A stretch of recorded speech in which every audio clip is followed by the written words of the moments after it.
அனைவருக்கும் வணக்கம். நான் உங்கள் ஜோதிடர் முருகப்பிள்ளை. இன்று பார்க்க போகும் தலைப்பு சந்திராஷ்டமம். சந்திராஷ்டமம் என்றால் அனைவரும் எல்லாருமே பயந்து விடுகிறார்கள். அந்த சந்திராஷ்டம நாள் மாதத்தில் 2 நாட்கள் ஒவ்வொரு ராசிக்காரர்களுக்கு வரும். அனைவரும் பயப்படுகிறார்கள்.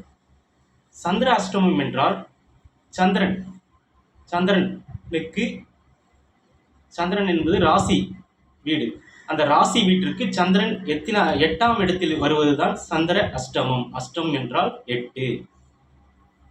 எனவே ராசிக்கு நாம் ஒவ்வொருவரும் ஒவ்வொரு ராசியில் நாம் பிறந்திருப்போம். அந்த ராசிக்கு 8ஆம் இடம் மறைவிடம், இருள் போன்ற மறைவிடம்.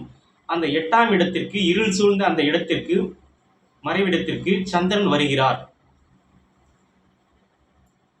அவர் 2 நாள் அந்த 8ஆம் இடத்தில் இருப்பார். அப்பொழுது அந்த ராசிக்காரர்களுடைய மனது பதட்டத்தில் இருக்கும். எந்த முடிவு எடுப்பது என்று தெரியாமல் அந்த மனம் பதட்டத்தில் இருக்கும். அப்பொழுது எடுக்கக்கூடிய முடிவுகள் தவறாக முடிந்து அது மன உளைச்சலை ஏற்படுத்திவிடும். இது போன்ற சந்திராஷ்டமம் நடக்கின்றது. அதிலும் குறிப்பாக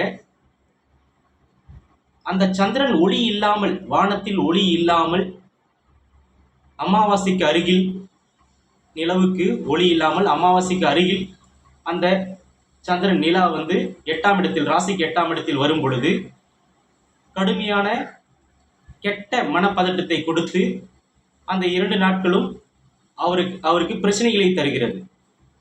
மனதை பதட்டத்தில் ஏற்படுத்தி, பதட்டத்தை வர வைத்து, அந்த பதட்டத்தில் தவறான முடிவுகளை எடுக்க வைத்து, அதில் அந்த 2 நாளும் கவலை அளிக்கக்கூடிய செயலை செய்கிறது. இந்த அமாவாசைக்கு அருகில் ஒளி இல்லாமல் அந்த சந்திரன் இருக்கும் பொழுது, அது 8ஆம் இடத்தில் வரும் பொழுது. அதே போன்று அந்த சந்திரனை பாவகிரகத்தோடு, சனியோடு, அந்த ராசியில் 8ஆம் இடத்தில் சனியோடுவோ இல்லை ராகுவோடுவோ இல்லை பாவகிரக இந்த சனி பார்வையிலோ செவ்வாய் பார்வையிலோ இது போன்ற பாவகிரக பார்வையிலும் அந்த சந்திரன் இருக்கும் பொழுதும் அதே கெட்ட பதட்டம், கெட்ட விஷயங்கள் அந்த 2 நாட்கள் மனம் பாதிப்படைகிறது. இது பாவ சந்திராஷ்டமம், பிரச்சனையை செய்யக்கூடிய சந்திராஷ்டமம். இப்பொழுது சுப சந்திராஷ்டமம், நல்லது செய்யக்கூடிய சந்திராஷ்டமத்தை பற்றி சொல்லுகிறேன். நல்லது செய்யக்கூடிய சந்திராஷ்டமம் என்றால் வானத்தில் ஒளியோடு அந்த நிலா சந்திரன் இருப்பார்.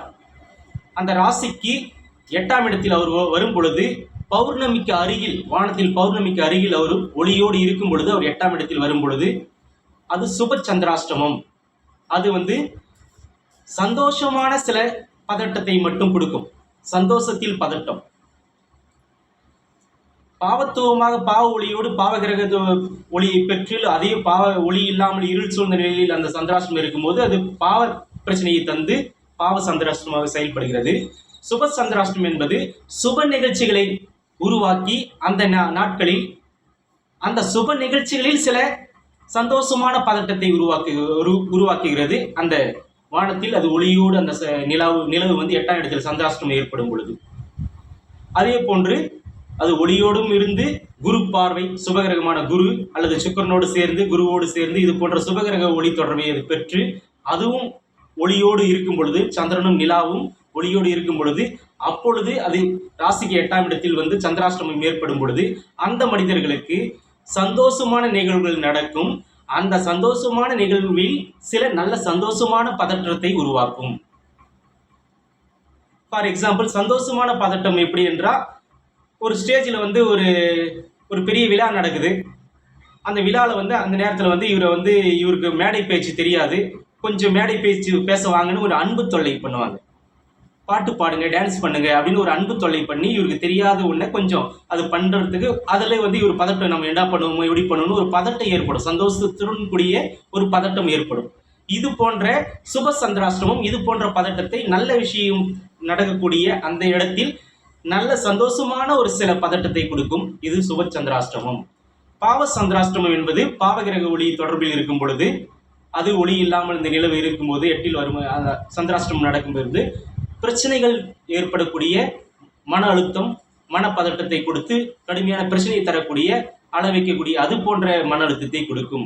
இதுதான் பாவ சந்திராஷ்டமத்திற்கும் சுப சந்திராஷ்டமத்திற்கும் உள்ள வித்தியாசம் என்பதை ஒளியோடு, பாவகிரக ஒளியோடும் சுபகிரக ஒளியோடும் நான் இப்பொழுது தொடர்புபடுத்தி உண்மையான ஜோதிட விஷயத்தை உங்களுக்கு புரிய வைத்திருக்கிறேன் என்பதை மகிழ்ச்சியுடன் தெரிவித்துக் கொள்கிறேன். எல்லோரும் நன்றாக இருப்பீர்கள். வாழ்க வளமுடன்.